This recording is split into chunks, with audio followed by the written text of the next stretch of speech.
What happens when two dudes, one a retired Navy SEAL commander in Colorado Springs, and the other a hippie meditation teacher in New York City, get together to discuss living mindfully? That's a great question, because we don't know what will happen either.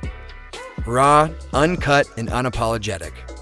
Welcome to Men Talking Mindfulness with co-hosts John McCaskill and Will Schneider.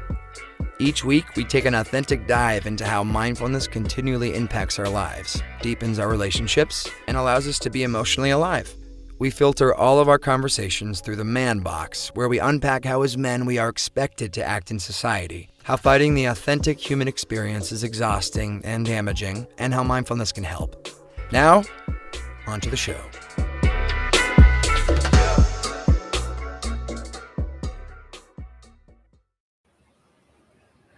Hey, welcome to Men Talking Mindfulness. This is Will Schneider coming to you from New York City with my brother and co-host, another mother over there, Jon McCaskill over in Colorado Springs. I'm super stoked, and Jon is super stoked for our topic today, men and therapy. We're going to dive into and find out with our great guest why men don't go to therapy, what gets in the way, why therapy is considered for the weak-minded. We're going to have this conversation with our amazing guest, Doc Springer, and her name Doc for a specific reason. Doc Springer is a leading expert in PTSD and performance stress, as well as she has a best-selling book as well. We'll get more into her bio in a second. Jon, good to have you on the show today. So glad we're back, and you have some announcements. So I do. So good to be here, brother. Always a pleasure, brother. So our announcements are our partner, the Movement RX, our mindfulness and movement experience with Movement RX. The next cohort kicks off on October 27th. And if you're ready to improve your mental and physical wellness, join me and Will and Dr. Teresa Larson from Movement RX for this 21-day online journey. And I'll post the link here in the comments shortly.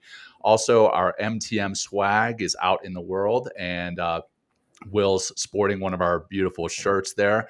And we're going to be opening up our MTM Swag store later this week on October 22nd again. And it's going to be open from October 22nd through November 7th. And that will allow you for delivery by the holidays. And we have a special holiday edition shirt that's going to be in there, along with new hats and beanies. And that all said, let's bring our guest up. There she is. Doc, good to see you. How are you? Hey, John. Hey, Will. Good to be here. We're excited. Thanks for joining us, Doc. Yeah, so Doc Springer, and again, we'll get into why we say Doc and not doctor here shortly, but Doc Springer is a best-selling author, frequently requested keynote speaker, and one of the world's leading experts on psychological trauma, military transition, suicide prevention, and close relationships. She is the author of Warrior, How to Support Those Who Protect Us, and the co-author of Beyond the Military, a leader's handbook for warriors' reintegration. She is a Harvard graduate who has become a trusted doc to our nation's military warfighters. She navigates different groups and cultures with exceptional agility. As chief psychologist for Stella, she advances a new model for treating psychological trauma that combines biological and psychological interventions. All right. Wow. Doc, again, pleasure to have you. And we're excited to get into this show. But first, Will is going to lead us in a grounding practice. Will, over to you, brother. Great. So here we go. We're just going to use our breath as a way to calm your mind, ground your energy, allows Jon and I and Shauna probably to focus on the show a little bit and kind of ground some of our nerves. And again, you can use this practice anytime you're stepping into some sort of like high performance required meeting or something like that. It's amazing what the breath can do. So if you're sitting down, great. Find a nice comfortable seat. I suggest if you're sitting down, bring both feet down to the floor. Maybe even take off your shoes if you like. Bring your hands onto your thighs. If you're driving, just follow along. You can breathe and drive. You're doing it right now anyway, but we're just going to manipulate the breath a little bit. If you're out there in the world doing something out, walking around, walking your dog, you can stay and just breathe as well. So great. So find whatever that seat is or whatever the position, or maybe just stop walking for a second and just stand still and just look at the sky. We'll start with a nice little exhale through the mouth.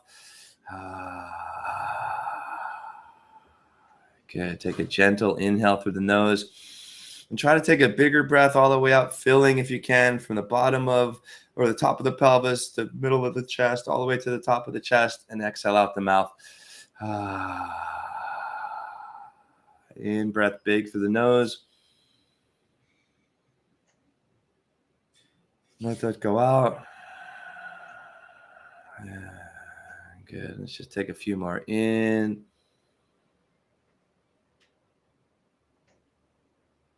Out through the mouth or through the nose if you like. Really work for a nice controlled exhalation from the beginning all the way to the end, creating a nice peaceful quality of breath. And a couple more in.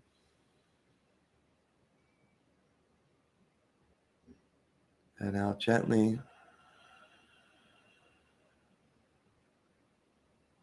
Okay, let's do 4 more in really big with the breath. Let's just pause at the top of that inhale. Get very deliberate as you slowly let that exhale go all the way out through the nose. Noticing the pause at the bottom of the exhale. And then slowly begin to fill with that inhale again. Pausing at the top. Just notice your feet on the floor. Notice your hands on the steering wheel, or notice your butt sitting in the chair. And then exhale, let it go. Good. And 2 more in smoothly. Out soft and deliberately.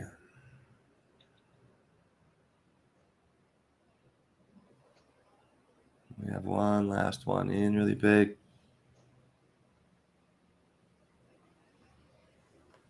Out gentle and softly.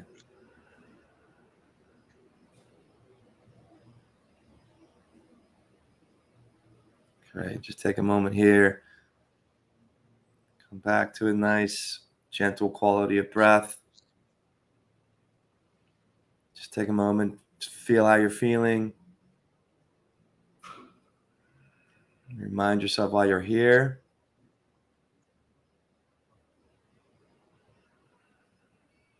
And when you're ready, open your eyes. And we're back, guys. Let's start the show. How we feeling? How you feeling, Dr. Shauna? Good. No, it was nice. Thank you. You're very welcome. Right. Excellent. Well, let's see. How do we kick this off? Let's see. So, Doc, hey, I had you on the Veterans Path podcast when I was running that earlier this year, and we both read your book, and we're going to cover a lot of the same stuff here today. But for our audience, let's get a little bit more human background on who you are besides your bio. Your bio is fantastic, but we want to know who you are, what brought you to where you are today, and then we'll get into the discussion on men and therapy. Sure. Okay, so I would say I'll give you a little bit of extra that I don't really talk about in a lot of my podcasts and things that I've done, including probably yours. I played 3 varsity sports when I was in high school. And I was predicted by my senior class to replace Lace on the American Gladiators. No way. If you remember that show, the American Yeah. Gladiator, I think they had a comeback recently, but there was this very brawny woman, and I come from Nordic stock. And at the time, being in sports, that was a big part of my life in high school. I was also pretty, fit and muscular at that time.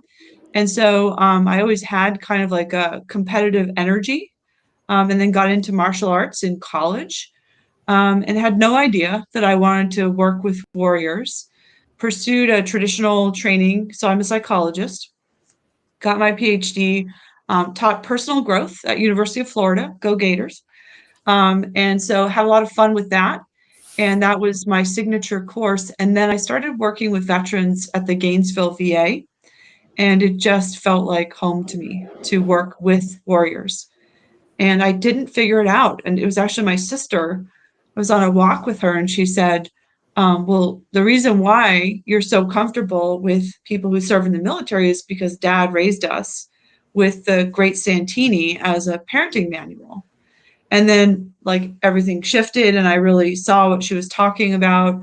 the waking up for 5 a.m. in the morning runs with my brother and sister, running in the dark, competing in the track meet with like shirts that said property of, team, my maiden name, um, going to foreign, countries from the age of 10 alone, for many years to be of service.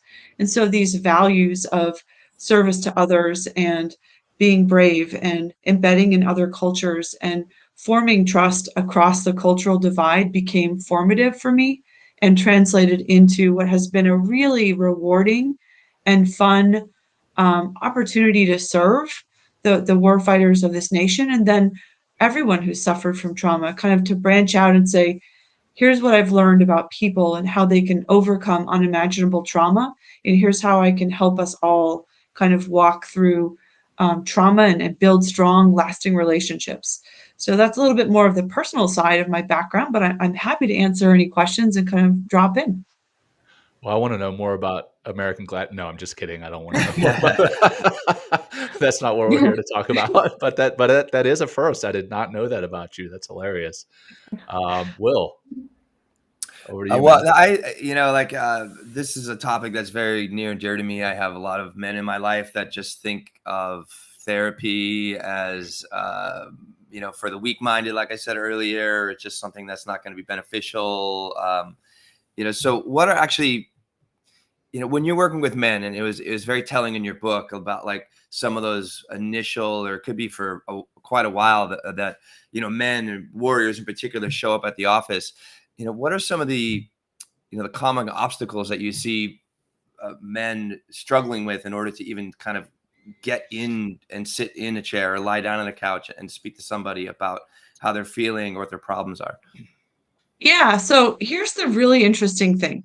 Because I have a foot in two cultures, civilian culture and military warrior culture, there was a really big difference when I was in private practice before I started working with warriors. I had a private practice and I saw men and women, very high achieving, highly educated men and women, and they were happy to pay a lot of money to come and talk about anything and everything. And I did not have no-shows. I had my first no-show, and the other folks in my office sent me a grievance card, like we're sorry for your loss, just to make fun of me for having a no-show, because people did not no-show in that practice. They came, they were excited to look at themselves, and that was time set aside, almost like they looked at me as almost a personal coach, but with a set of experiences and background in psychology that could really help grow them and get them to a better place and see the things they could not see in themselves, in their relationships, and really, move forward. So that was an entirely different feeling than I had when I started working with warriors. And the feeling I got in that kind of scenario was, okay, I wouldn't be here except my wife made me come, told me that I better come or, we're going to have an issue. And, I'm looking for any reason to never see you again, basically. Scanning the room. Everything I said, it was a test of, waiting for me to biff it so that they could say, oh, yeah, no, didn't work for me. I got, went into this session and she totally missed, the point or something like that. I had this feeling of walking on eggshells. And based on that, I realized in the warrior culture, for many people, not all, but for many people, my rank of having a degree and having a doctoral degree doesn't mean anything to them. In fact, it means that I have been in school for a long time and they don't know if I can offer them anything of value because they've had a very different life track and been in situations that most civilians can't imagine. So really different kind of worlds that they're coming from. So it's not all men, which was the really interesting thing. Right. Well, it sounds like you're making a contrast between like the men that you talked about that are willing to come and like always were there.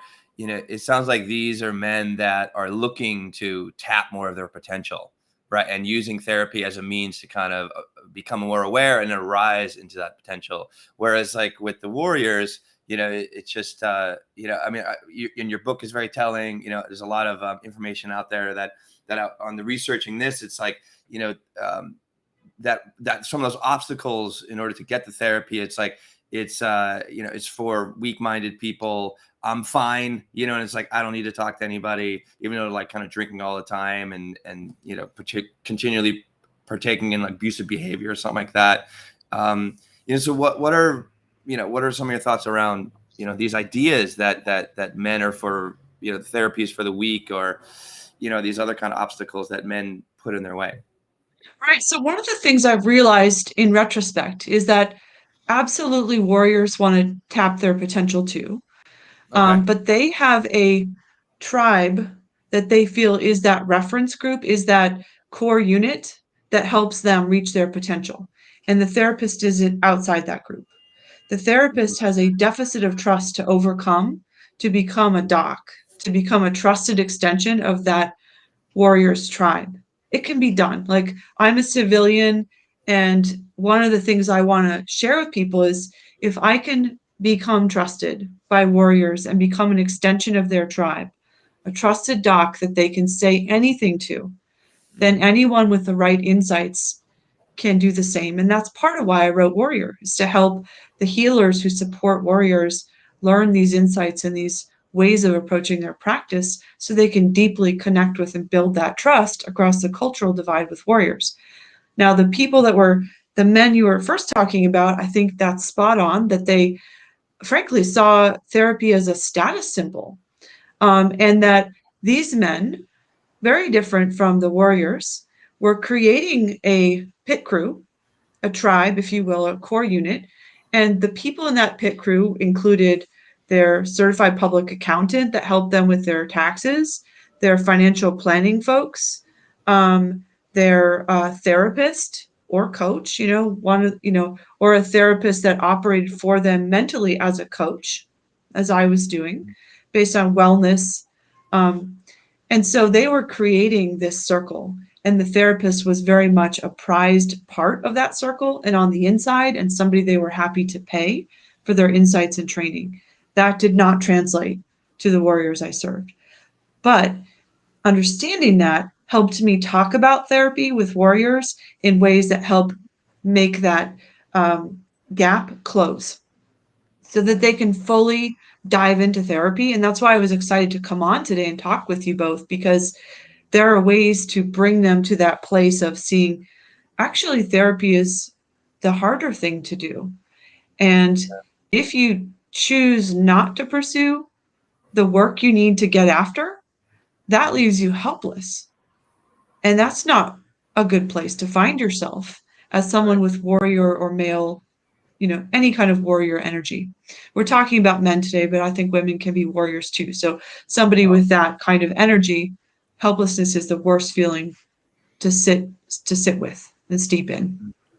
Right. We always, on the show, we kind of talk about masculine energy types, those who kind of have that false bravado, kind of beat their chests. Hey, I've got this handled, whether that's a man or a woman, but the masculine energy types, and that's quite often tied to the warriors. The warriors have that masculine energy, a lot of them. And in your book, and you just talked about the language that is used when you speak to men, when you speak to masculine types, when you speak to warriors, and how that has to be framed a certain way. Can you speak to that really quickly? Sure. So I think one of the important things to realize is that, as a healer, if there are any healers out there listening, you have to be really perceptive around where your normal practices communicate relative rank.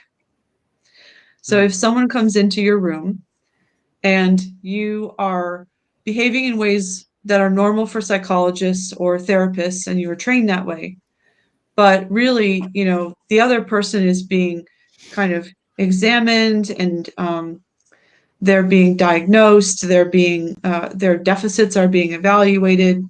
We think of that in a very neutral way, as in, let me see what the picture is. Let me see how I can support you.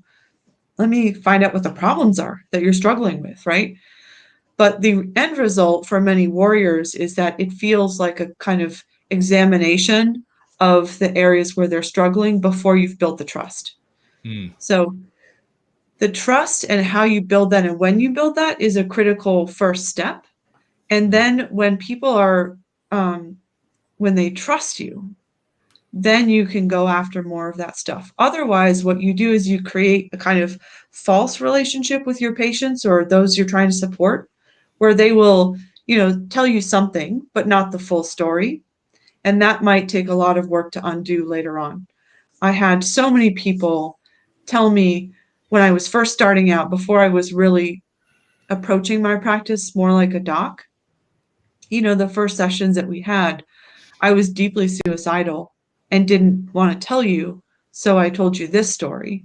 Mm. And so Mm. the first story you hear is often a test of trust, whether you're a coach or a therapist. Mm. So I think being aware of that is, one thing. I think also there's a really important thing for everyone to grasp around. The work in therapy is maybe not the most important stuff you're going to do to grow. Therapy is a great time to figure out what you should focus on Mm. and get insights you can't arrive at yourself with the benefit of somebody else's perceptive abilities and their ability to ferret out what is the thing that's really eating you alive. But it's Mm. what you do between sessions, whether you're in therapy or in coaching, what you do between sessions is what grows you. Mm. And so if you can take that stance and you understand it's really never the therapist's role to drive the boss anyway. It's your role to come in and consult with them, and then you still have to do the work between sessions. That can shift some of the traditional dynamics that put the therapist on a pedestal and really bring them down here next to you, walking with you as an asset, as good gear on your growth journey. So that's kind of another thought that comes to mind. And I have a lot of other thoughts, but I don't want to monologue this. So Well, bounce it back to you guys. no, I like how you make that that distinction instead of it being like, oh, hey, the therapist is in charge and just do what I say and everything be fine. Whereas like you're an ally and you're in or almost like in the driver or like the passenger seat with them. It's like, well, maybe we'll think about taking a left here, and blazing this trail and seeing where we go from there, instead of it just being like, just do as I tell you. So yeah, thanks for that. But Jon, what are you thinking here? What are you feeling? Yeah, well, I want to come back to some of the reasons that men or masculine types again avoid therapy, and then ways to overcome those. Doc, we talked about the perception that therapy is for the weak, and I know obviously your book is on warriors, military veterans, and active duty. And there's a stigma within the military about seeking mental health. There's a perception that if they seek mental health support, they're going to lose their security clearance. But there's a lot of other reasons that people don't. So one, could you talk about the security clearance, one, and then two, other reasons that people don't seek, or men or masculine energies don't seek mental health, and why? Yeah. So about the security clearance, that is a real and common fear by many people that serve in the military. I've actually been having conversations lately with my friend Jennifer Tracy, Jon, that you know as well. Yeah. And where our conversations have gone is around a lot of messaging that we see that says, it takes courage to ask for help. Everybody gets excited about that messaging. It goes out broadly. And that is not the calculation that people are making in many cases. Jennifer and I know how brave and how much courage warriors have. First responders and warriors are some of our bravest people. So that question is settled for us. So if it's not a matter of courage, then logically, what are people asking themselves when they think about going to therapy?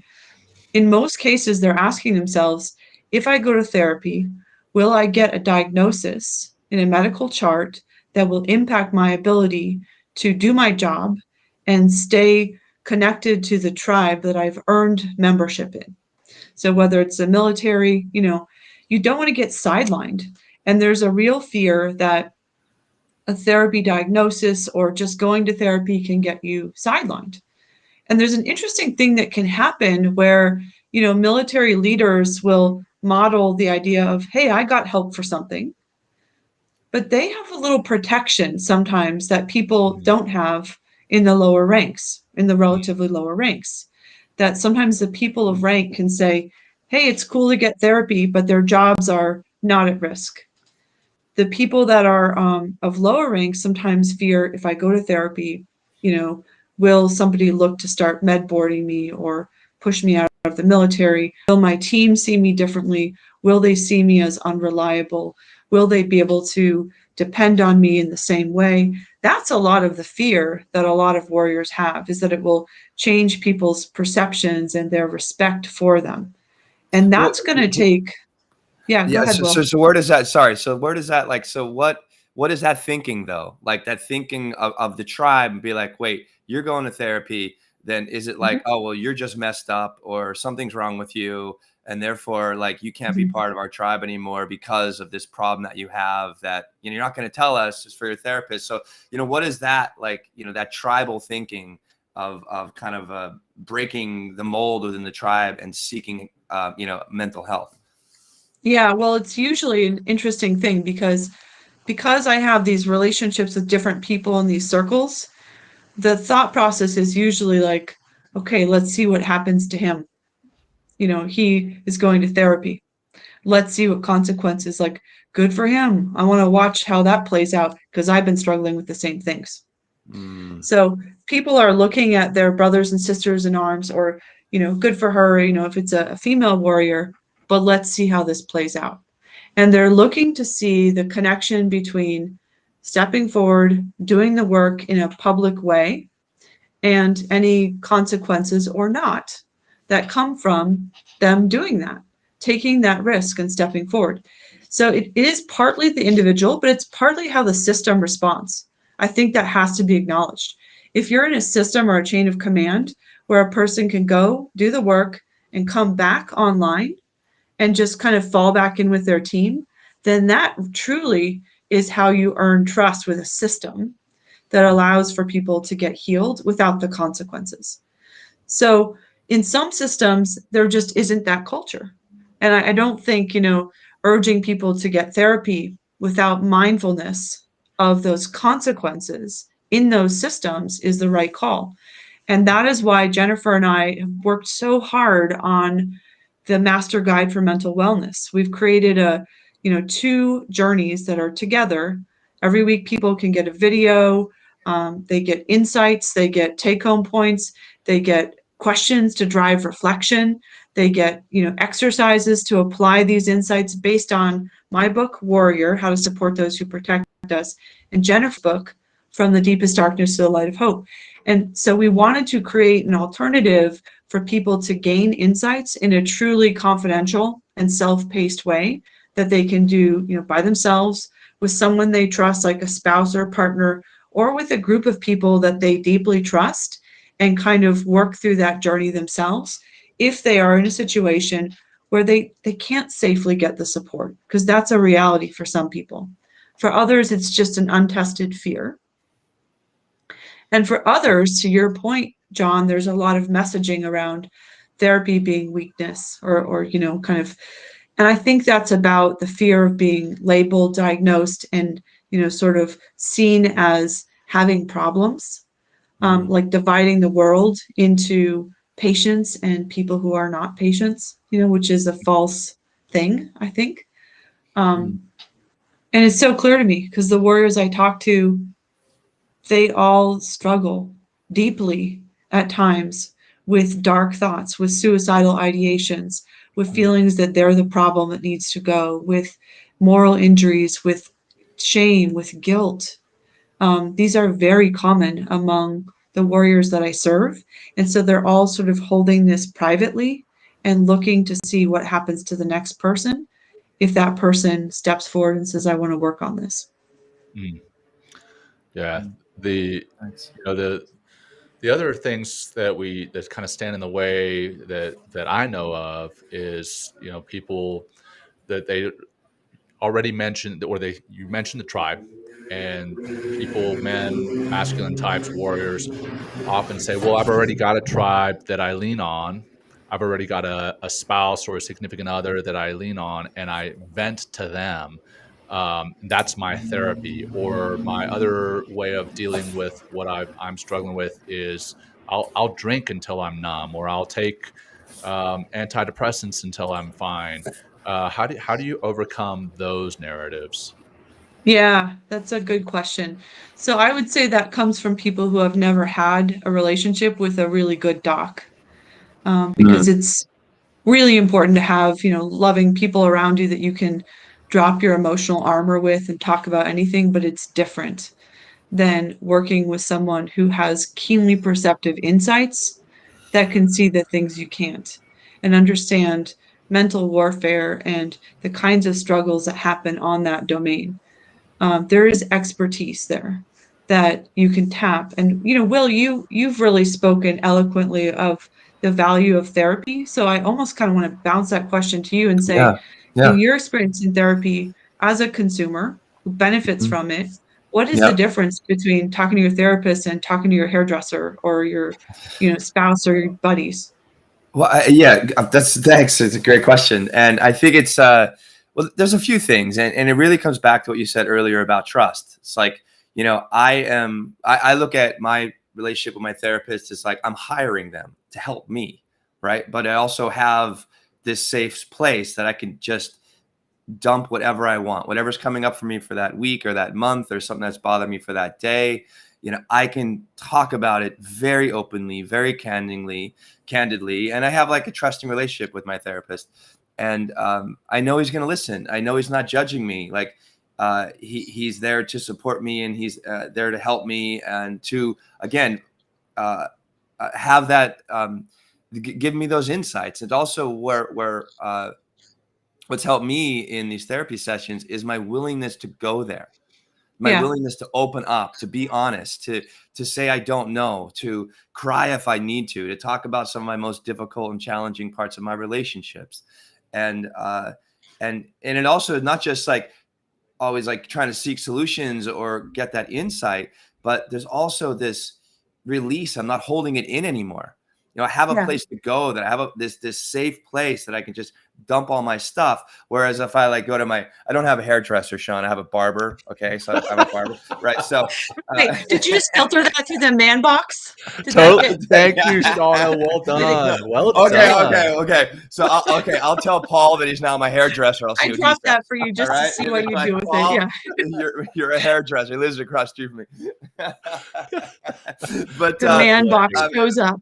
yeah, the man box totally shows up. It's like, but it's like, I mean, I can, I could maybe talk about my problems with with my buddy or John or something like that. But I know, but I also don't want to like, be that, burden in some way to my friends. It's like, Yeah. there are those opportunities when we can, John and I can talk deeply about something, but it's not like, I just want to be like, oh, hey, oh my God, John, I'm having this thing. It's like, Yeah. I think there's a time and a place where Yeah. I know my time and my place and where my place Yeah. is when I'm booking that appointment, when I'm like hiring somebody to help me. So it becomes like this, it's a formal thing instead of it being a Yes. friendly thing. And in that Yeah.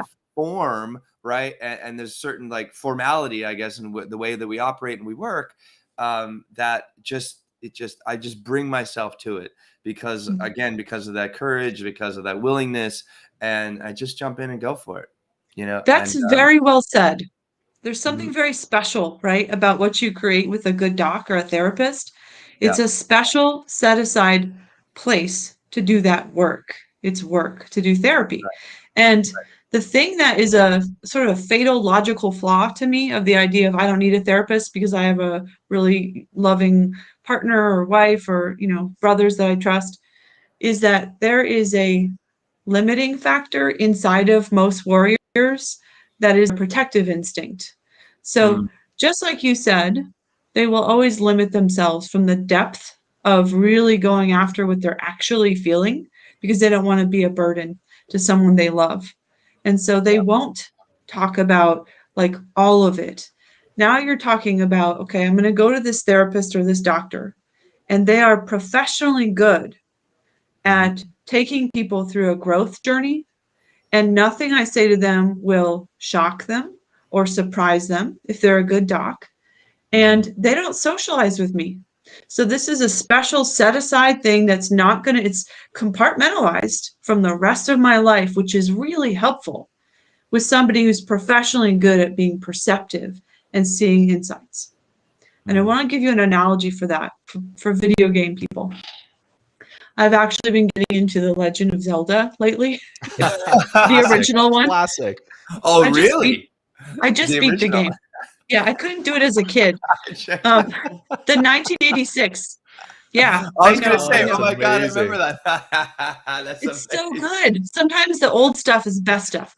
So my Yes. sister came up recently for a visit, and she brought the old Nintendo that she found in the garage from years, it dusted it off, and I had ordered through eBay they've got to get the Legend of Zelda here. So those two things came together, and then I lost a lot of hours of my life beating this game late at night. And when video games originally came out, not that I'm a huge gamer, but before the Legend of Zelda was a class of games that were like Dungeons and Dragons, where you would be this character and you would tunnel through this wall of rock, and you couldn't see anything but what you pickaxed in front of you. And then you would open up this chamber, like suddenly and surprisingly, and there'd be this monster that you'd have to defeat. And then you would go blindly tunneling through the rock again to the next challenge. That was like the original video game. And that's a little bit like people that are not therapists trying to help you. Is you'll be tunneling through rock together, and then suddenly you'll open up something like, oh my gosh, like this is what this relates to, or here's the thing that's really eating me alive and causing my suicidal ideation. And guess what? They're not going to know what to do with that sometimes. And they're going to be worried that they're going to let you down. They're going to be worried that they're going to say the wrong thing, that they're going to impact your relationship. And what a therapist, a good doc, can do is say, oh yeah, I know this terrain. I've been here before, right? So then I'm thinking about my progression as a therapist when I was in training. So I was tunneling through the rock at first with my patients, and oh, here's something. I don't know what this is, but let's see if we can figure this out. And then the next phase is games like Legend of Zelda, where you get one screen at a time and you see all the enemy combatants on the screen, but you only get one screen, and then it shifts over to the next screen. And then you had games that you could see the whole terrain, like Civilization, like you could see all the mountains, the landscapes, where the towns are, where the enemy is.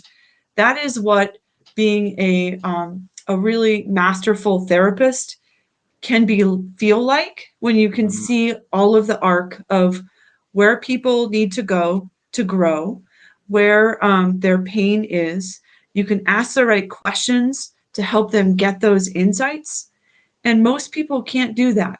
And so I think, in today's society, we've really, unfortunately, diminished diminished the value of expertise, and promoted the idea that, coaches and therapists, they all have the same training.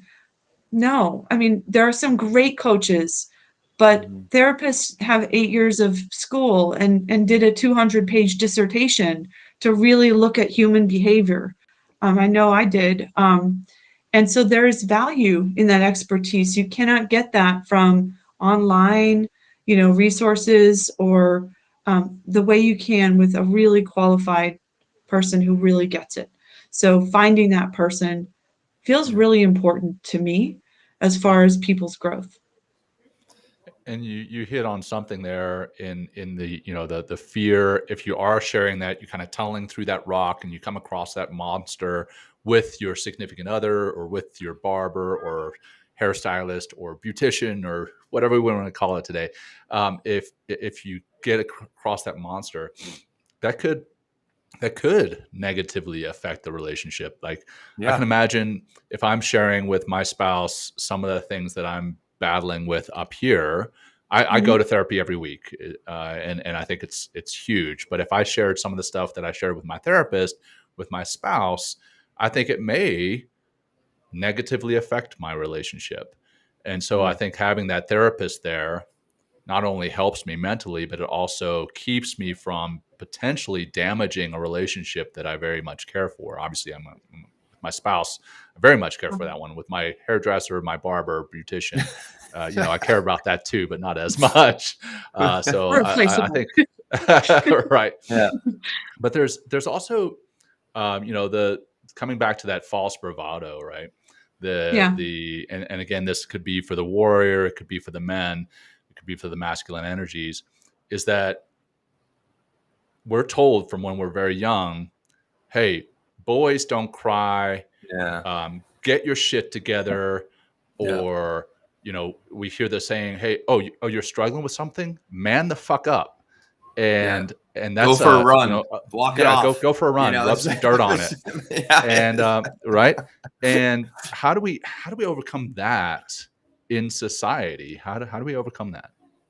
So all of that to me translates to do whatever you need to suppress that. There you go. Just don't confront the problem directly. There you And go. that to me really is not manning up. It is not. It is the easier path. If, and this is part of warrior, like if you really zoom out for a second and you say, okay, so you didn't want to come here. Your wife pushed you to come here.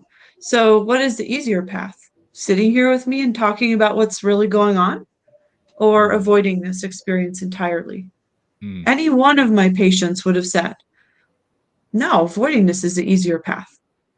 So avoiding facing the challenges directly is the easier path. And manning up in this context is finding a good doc, creating that compartmentalization that Will was talking about, that you're talking about, Jon, because you're absolutely right. Warriors will not share with their spouse some of the things that are going on in their head, nor with their brothers, for the same reasons. They worry, will it impact my relationship with these people? Will they think differently about me? And they all have the same kind of thoughts, which is sort of an interesting thing to me. Like a lot of people struggle with the same sources of shame and the same private feelings. And I know this because I see them privately, right? I wish I could kind of just say, hey, you're all thinking the same thing, but that would be destroying everybody's confidentiality, right? So I just say in a general way, like these thoughts that whatever you're ashamed of are not uncommon. And part of what I wanted to do with Warrior, with my book, is put that out there. So there's a section in the book where I talk about, I'm sitting in a circle with a bunch of warriors and I say, when you're at the end of the tunnel and the voices of your demons are strong in your head, what are they saying to you? If that voice said something specific, what does it say to you? And, some of the things that come out of there are, you're a terrible husband and a father. You should be locked away in a 5x5 cell on an uninhabited island so you can't damage anyone else. Or if your wife knew what you really think and what you've really done in your life, in your past, whether I'm not just talking about combat, I'm talking about off duty, I'm talking about, all the things that you've done as a human, she wouldn't let you anywhere near the kids. Those thoughts are common. Those are the voices of despair. They're common. Yeah. But you don't know that unless you talk to a good doc who says, oh yeah, I know this terrain. I know this mental warfare that you're in. I've seen this before. Here's how you walk through this valley. Here's how common this is. You're not the only one that has these thoughts, and so on and so forth. So therapy is the harder thing. It's a harder thing to do. And we need to change the definition of manning up, because if enough people that you respect get therapy and say, hey, I find that valuable and it helped grow me into a stronger person. I've never been clearer or sharper thinking than after meeting with this doc. Then people will start to really understand this and therapy will change. I think Jon and I are finding, through the show, all the reading that we're doing, the people that we're having on, that manning up really is authenticity, compassion, vulnerability, right? Courage, right? Being bold, right? In the face of adversity, right? And things that make you uncomfortable. And and are those, I'd imagine that those are some of the the qualities that you would want to bring into a session. Is that correct? Like just that openness, or what makes a good actually? Yeah. So what makes a good session? You know what I mean? Like what to make the most of your time and your money, right, and your efforts, right? How should I be in that session, or what would you recommend? Yeah. Before we get to that, if I could, I want to talk about how the therapist needs to show up with men. Yeah, please. Yeah, like you mentioned, let's do it. like you mentioned what's doc versus doctor. You said good doc a bunch of times. So yeah, please flesh that out. Thank you. Yeah, part of our training sometimes as psychologists and behavioral health folks isn't very helpful for working with people that are warriors, because we can be compassionate to a fault in a way that feels like we are taking pity on someone. Warriors are allergic to pity. And I think sometimes therapists can kind of be overly warm and kind of coddle their patients in a way that is so aversive to people who are prideful, rightfully prideful about their own history and life experiences. So I think, bringing in a little bit of American Gladiator energy is helpful in therapy. If you're a female, if you have that sort of spirit in you, bring that into the room. You don't want to show, so much kindness and compassion in a form that will feel like the person is down here and you're up here taking compassion and pity on them. That's the wrong call. One of the things that I think works really well is, in addition to doing martial arts, and that has helped me get comfortable with my own aggressive impulses and know that I have them, and, that I can hold those in the room. I was actually in a summer camp once where it was a soccer camp, and I was so aggressive, they took me off the girls' team and put me on the boys' team. And so that was fun, and I really enjoyed playing soccer with a bunch of men, and feeling like I could just kind of be in the mix with them. And I think it feels that way too in therapy, where my attitude is get up and fight, and I will walk with you, but I will never work harder than you're willing to work for yourself. Right.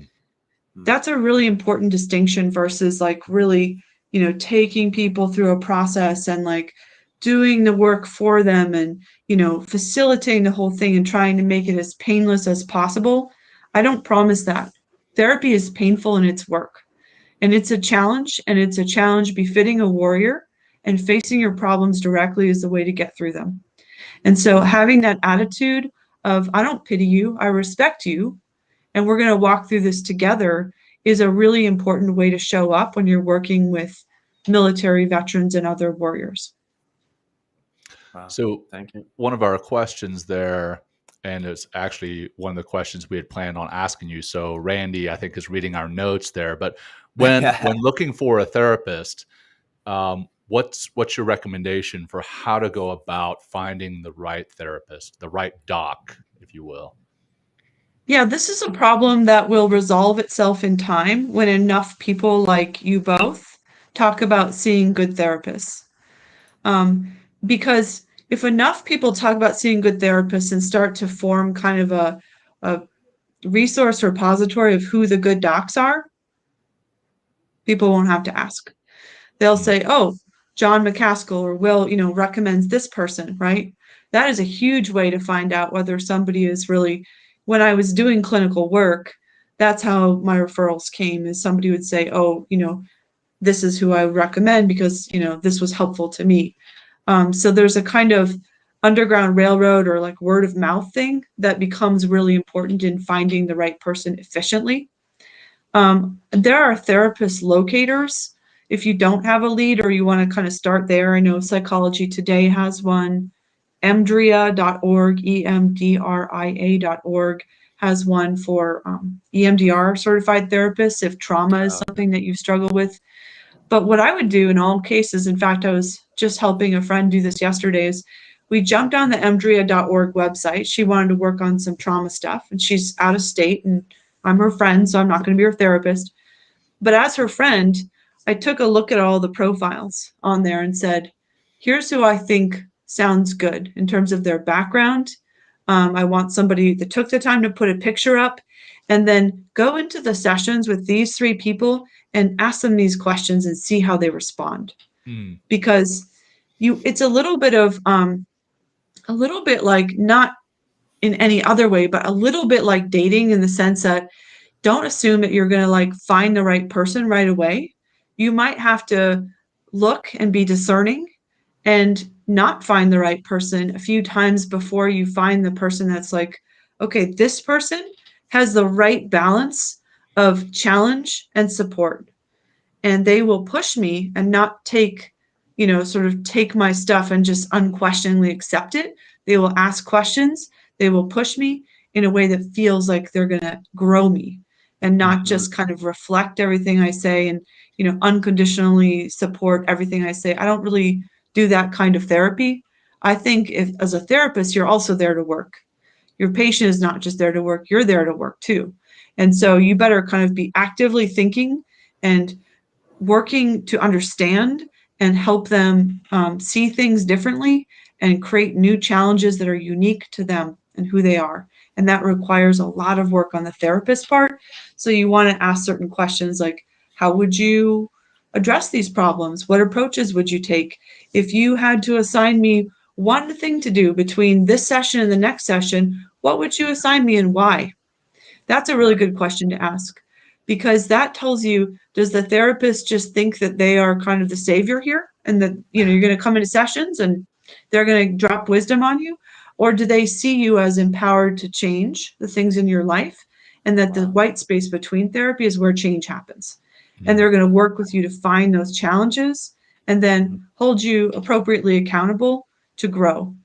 And so the type of challenge they would come up with, if they could think of something, is it based on you, or is it based on some manual?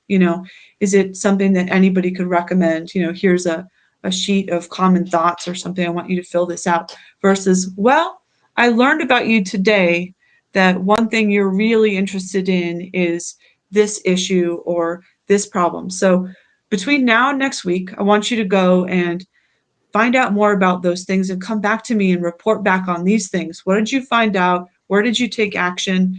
That's a tailored treatment plan that sees the individual sitting right in front of you.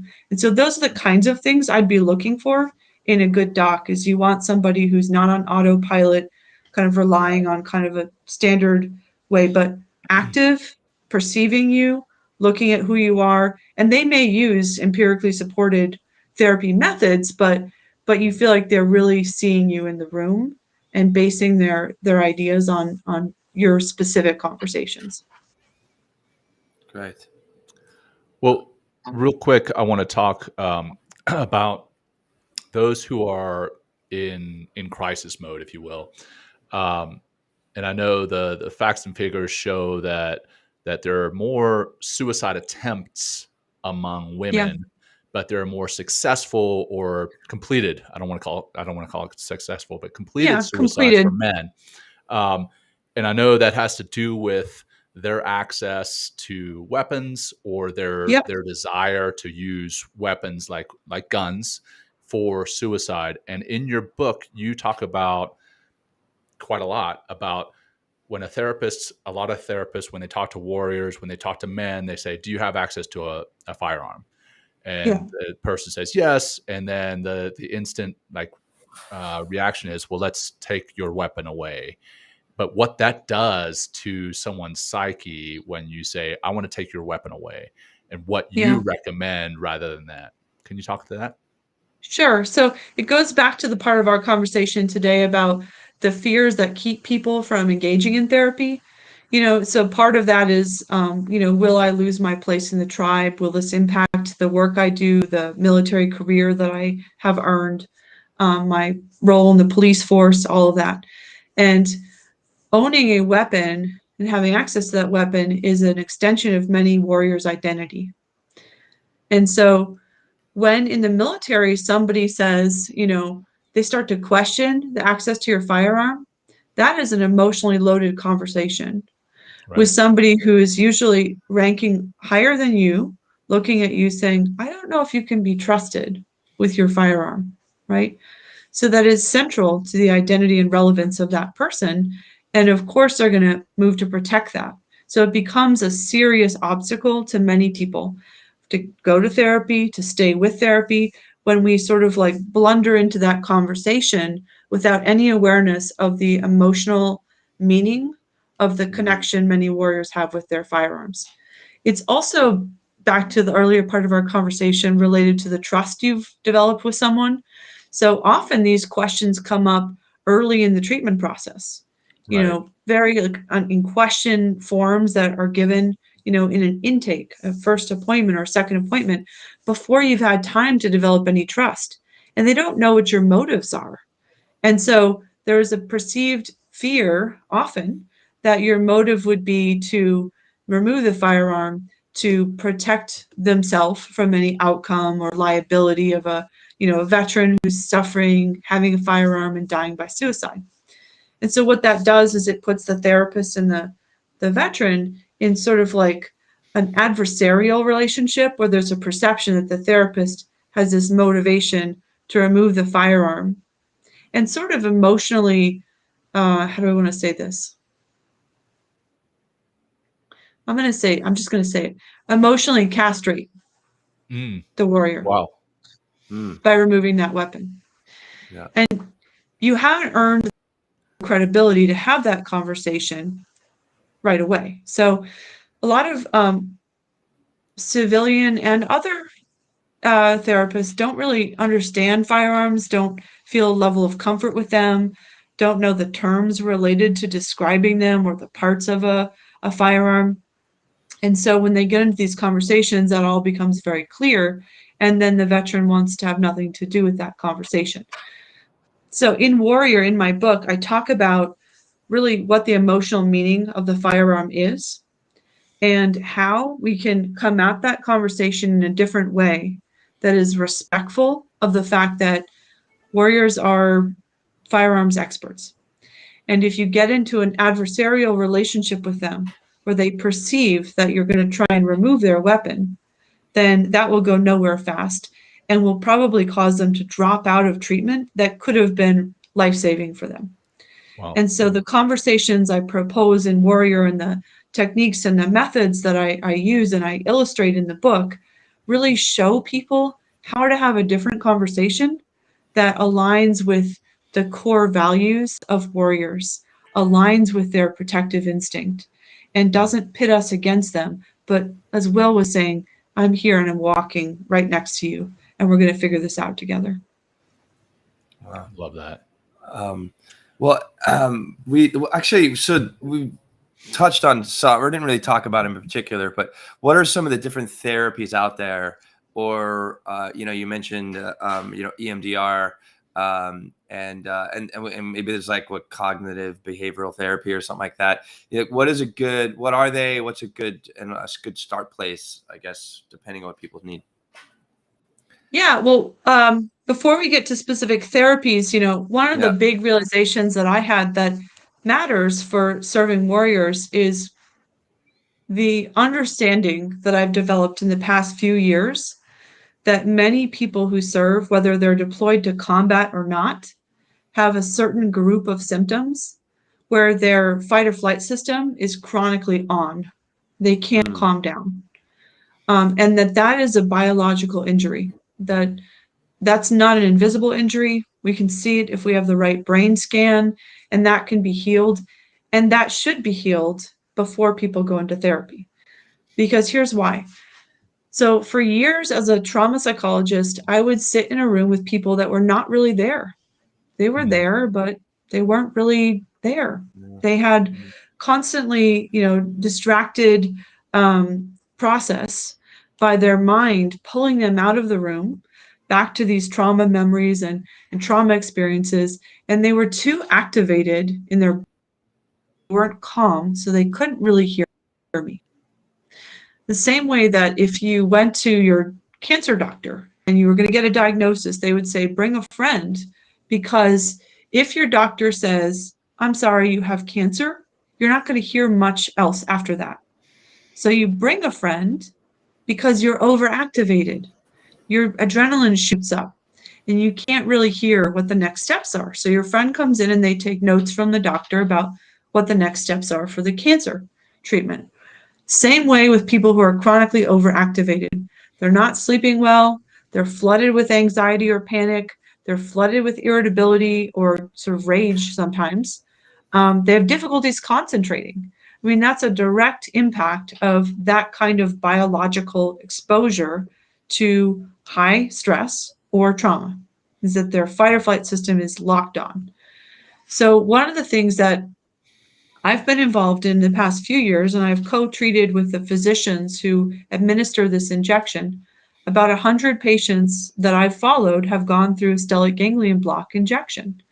And this is an injection of a routinely used anesthetic medication in a cluster of nerves in the neck, right about here. And it helps to calm an overactive fight or flight system. And so when you get people calm in their own bodies, then there's a window of opportunity that opens for them to really approach therapy without feeling totally jacked up in their bodies. And it's a totally different experience. Once you have laid the groundwork for healing the injury, then you address the underlying thinking and behavior. And because I believe and want to honor, what you and Jon are doing, Will, in terms of leading by saying, hey, I, find therapy really helpful. About 2 weeks ago, I went down to our San Diego provider, John Howe at Stella, and had him give me an injection in the neck. I don't suffer from post-traumatic stress, but I haven't slept in years. And Jon knows, you've gotten a few 3 a.m. emails from me, I'm sure. And the cool thing is I have a Fitbit here, so it has sleep data on it. And I could send you, it'd be interesting, I could send you after the show, last night, good sleep, like really good sleep, the night before, good sleep. It's been qualitatively different for me ever since I've had this injection in terms of my ability to like downshift at the end of the day. And so I think mindfulness, meditation, what you are about is critical in pairing with the stellate ganglion block and the therapy that works. And then you do the mindfulness, because that teaches people to create a new normal and be able to regulate their body state as they move forward. So putting those things together, to me, is the way we need to move. It's the new standard of care I think we all need to have for people that have those symptoms. Thank you. So coming up on the end of time here, Doc, I don't know, I want to be respectful of your time.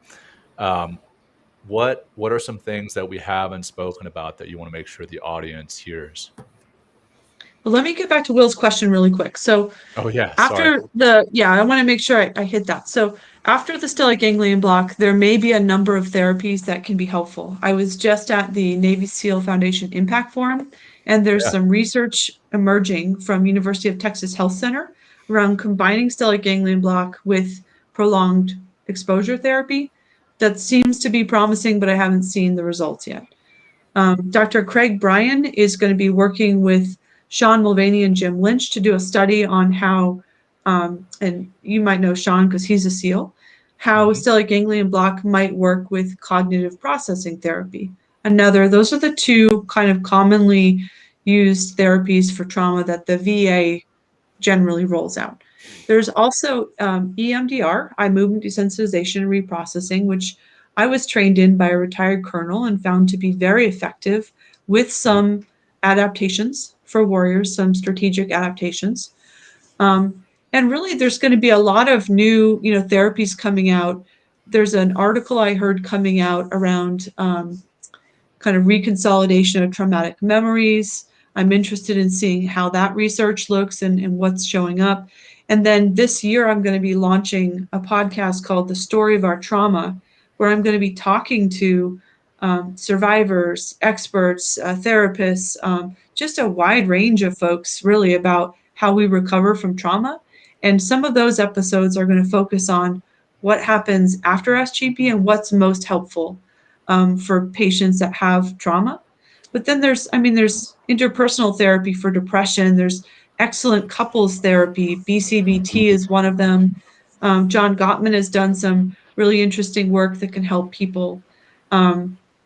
There's just a lot of different therapies. And I think the big challenge is it's not so much the type of therapy, it's the type of doc that you really need to find. Yeah. And for years, for Psychology Today, I've had a blog called Free Range Psychology that says you need to be versatile. And a psychologist is someone, to me, who is very experienced in the art of perception and can apply different types of modalities and techniques to different people based on what they need. So I'm not so interested in what modality is best as much as I am what kind of profile makes a good doc and how versatile can you be to meet your patients where they need you. Beautiful. Great answer. Yeah, thanks. And you are that doc. Now everybody's going to be calling you up. I don't do therapy anymore. Yeah. But well, I don't think we actually in the beginning, it's like, in your book, you make a distinction of, a doc versus a doctor. And, you in reading your book, it's like you almost get a badge of honor being called a doc because all of a sudden trust is now part of that relationship. So you're no longer like a professional with a great piece of paper and lots of like, diplomas on your wall, which might seem impressive to some people, but like to develop that relationship and that trust and actually be called a doc. And that's why I enjoy that you like being called Doc Springer, really like shows you where you have taken your patients and the trust that you've gained from your patients, and because of that willingness to be open, to listen, to be patient, to be compassionate, and not have this like hierarchy, like, oh, I'm better than you, I'm going to judge you. It's really like, again, being that ally, and walking with them and helping them to get to those questions, to get to those, those opportunities for growth. So that is super meaningful to me. And, I'm just looking at my background right now. I don't usually sit here in my office when I'm doing, conversations, but behind me, there's two super important things to me that remind me every day why I do what I do. One of them was a gift from Sergeant Major Doug Castle, where he took a piece of marine camo cloth from an actual uniform and had my logo, the Doc Springer logo, embroidered onto this piece of cloth and sent it to me in a frame. Nice. And that is super meaningful to me. And then there's the bulldog between there because I'm close to Marines. And then SEAC, Ramon Colon Lopez, gave me a challenge coin when I saw him a couple months ago. And I want to mention him because Ramon is somebody who really believes in people doing the hard thing and getting therapy. He's been very open about how mental health support has been critical for him. His wife, Janet, is awesome. The two of them are a powerhouse. And he has personally committed to helping create a culture where people of all ranks can get the help that they need without, suffering consequences. If they can go back and do their job, that they can get healed and go back and do their job. So he's somebody who is really mission aligned with a lot of what we've talked about today, and a leader that I'm excited to see in a position of authority personally right now. But thank you for this. And if anybody wants to have me as a therapist, but not really be their therapist, check out redefineyourmission.com, because that's where you'll get access to the master guide for mental wellness. And it will take you, I'll give you a video every week and a little, it's like a personal journey that takes you through my book, Warrior. I see Ed Nicely's on here, who has gone through that. And good to see you here, Ed. And so that's the way that I'm trying to sort of scale up what I used to do one-on-one to as many people as really want to benefit from that. Beautiful, Right. beautiful. We'll make sure that's shared in the show notes and in the chat later today. And we're going to also broadcast this an encore presentation of this because I know it's filmed in the middle of the day, but we'll broadcast an encore edition of this later today, this evening, so people can watch after work. That said, Doc, what's the best way besides the redefineyourmission.com for folks to get a hold of you if they wanted to find out more about you, your mission, your book, etc.? Yeah. Okay. So my website is just, I'm going to give you the www.Dr. Shauna Springer, DrShaunaSpringer.com. because I see some people are interested in the stellate ganglion block shot, and you can go to that website and learn about my book, The Master Guide for Mental Wellness, and I've just loaded on there where you can download a white paper I wrote about stellate ganglion block. That's 35 pages with all the research and background that you'd want to know. So all of that is on that website. And I'm also doing more paid speaking. So that's also a page on that website. And I'd love for people to think about having me out as a speaker if that's something that your organization is looking for. Thanks, Jon. Thanks, Will. Yeah, Thank of you. course. So Beautiful. we'll get into the closing here. And if you're comfortable doing so, Doc, we're going to run through just a closing practice similar to what we did at the beginning. But this time I'll run through it. I look a mess today because my little boy decided he wanted to crawl in bed with me at like 1 a.m. So I look like a disheveled man because I feel like one. Yeah, Jon, I'm disappointed, man. This is a professional show. You look very I know, right? slovenly. You know, Hey, you got raw, to pass uncut, today, and Jon. You got to pass. All right. Well, that said, like Will mentioned at the beginning, if you're in a place that you're safe, that it's safe to close your eyes and you feel comfortable doing so, go ahead and do so. Otherwise, just listen and maybe soften your gaze and just lower your eyelids a little bit and stare down just at the bridge of your nose, again, if it's safe to do so. And just bring your attention to your breath. Don't feel that you need to force it. Just bring your attention to it. Pay attention to the physical sensation of breathing, the breathing in, noticing the air inflating, expanding your lungs, your chest, your belly. And as you breathe out, noticing the air deflating, your lungs deflating, your chest, belly contracting.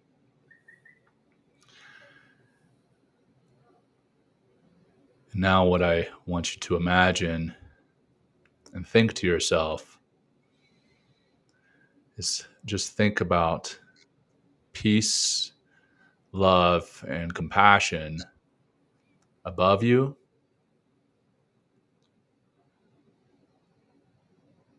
peace, love, and compassion below you,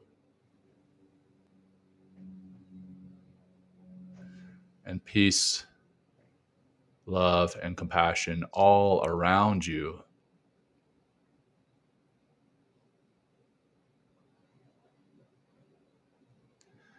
And now take that peace, love, and compassion that is above, below, and all around you, and imagine that same peace, love, and compassion inside you.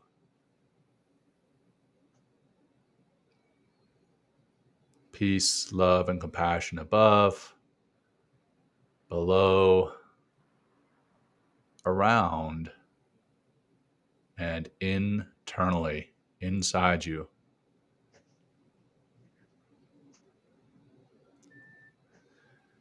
And now imagine yourself through the rest of your day carrying that peace, love, and compassion that is inside of you and bringing it to others, sharing it with others, showing it to others.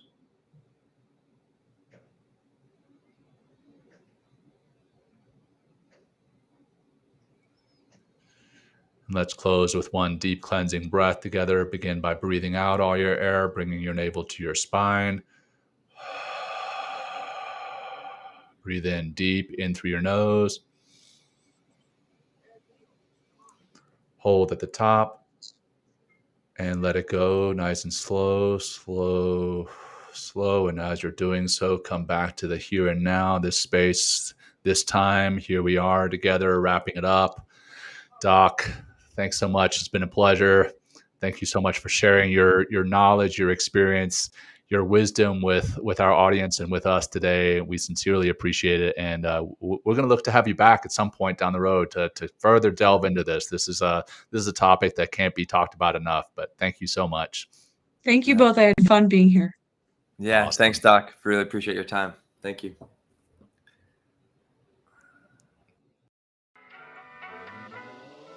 Thanks for joining Will and Jon on Men Talking Mindfulness. If you enjoyed the show, Please like and share it with your friends and family, and please, we would appreciate a review too. Until next time, this has been Men Talking Mindfulness. Thanks for showing up.